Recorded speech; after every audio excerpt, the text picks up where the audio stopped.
Idemo da čujemo našu drugu kandidatkinju. Katarina Risović iz Kovina. Ima li kreme kod vas? Malo. Malo je? Da. A kod nje? Pričite slobodno, Malo pričite malo slobodno. više. Malo više? Da. Ajde da čujemo kako peva. Kad kažem sve znam, ti samo slegneš ramenima. Kad niko to ne bi, kroz prste progledam tebi. Još plaćam za to, u trsku ti si me lomio. Sve godine truda otišle su ne znam kuda.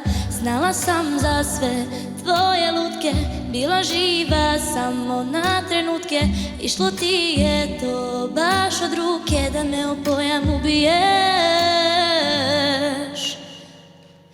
Daj uštedi mi 2 minuta, okreni se i nestani. Sve smo prošli ovo bezbroj puta, jer pukli smo ja i ti. Ni gram emocija više nemam, ruke podigla sam ja u vis. Minut do 12 da se preda, jer ovo nije ljubav, ovo loš je kompromis. Voli me još ovaj put, vrati onaj stari sjaj.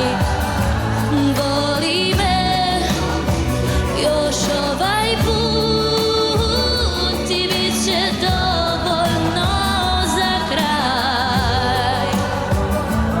Voli me još ovaj put, vrati onaj stari sjaj. Voli me još ovaj put i bit će dovoljno za kraj. Dovoljno za kraj.